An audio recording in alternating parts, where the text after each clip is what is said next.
Today we'll be painting a cardinal. Here's a photo of a real cardinal. Their body is kind of shaped like a moon. Yours may turn out large, small, medium, however it turns out, whatever size is a-okay.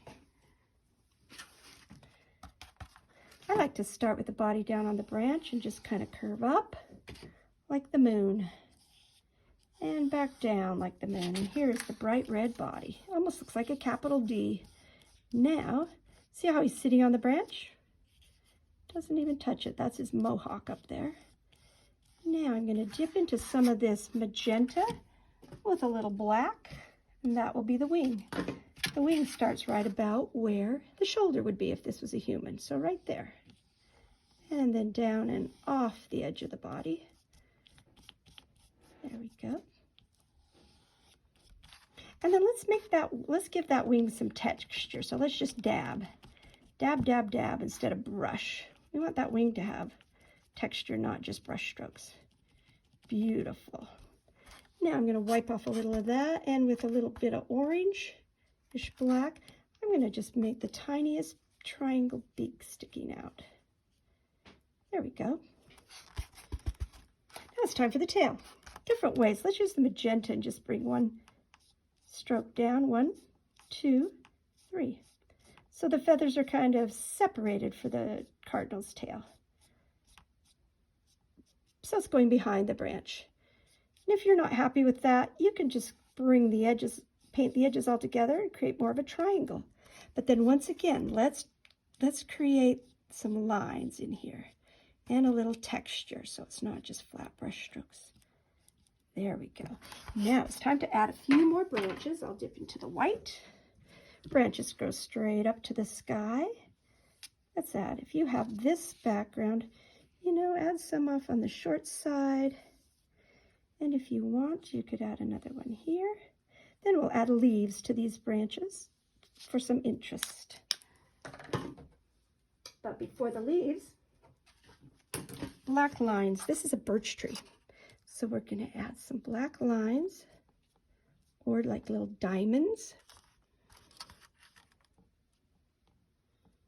I like to put them on the edges, not going all the way across, but just on the edges.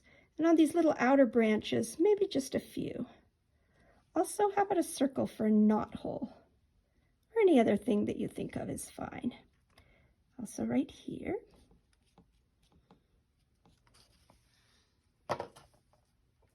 I want to use my super tiny brush and make 3 little lines for like claws. 1, 2, 3, 1, 2, 3. All right, now it's green time, leaves time. If you take your brush and with groups of 3, just press your brush onto your page. 1, 2, 3. See how I'm going on the side? 2, 3. In art, often there's groups of 3, large and small. So now I'm going to switch to a smaller brush for small leaves. If you can mix up some groups of 3, then we'll add some red berries to these also. Red and green are opposites on the color wheel, so they give a nice contrast.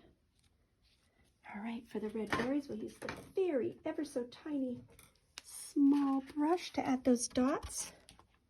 If you put 3 red dots by the 3 red leaves, you get some nice symmetry, balance with that odd number. And then last but not least, we'll add that black around the cardinal's eye. So the black part, let me show you the photo of the cardinal. The black goes above the beak and below the beak. And then there's his little eyes straight out from the center of the beak. So once again, you'll want a tiny brush, some black. You start above the beak and just kind of go up to a point. Come down here below the beak, up to meet that point. It's like kind of like a raccoon eyes right there. And then straight out from the center of the beak is about where we can put a little white dot for the eye, if you want. Cardinals actually just have a little black eye, but black on black, of course, you can't see. So I'm going to just add the tiniest little dot right there. Ooh, once that dries, I'm going to even add a tinier little black dot. Oh, it's not dry enough yet, so that white has to dry first. And there you have it. If your background happened to look like this tree, you can use the credit card or the little gift card style for adding the black. I can show you that at your table. Just take your time adding the birch lines and the leaves and flowers. So there you have it. Your own version of a cardinal in the wintertime. Well done.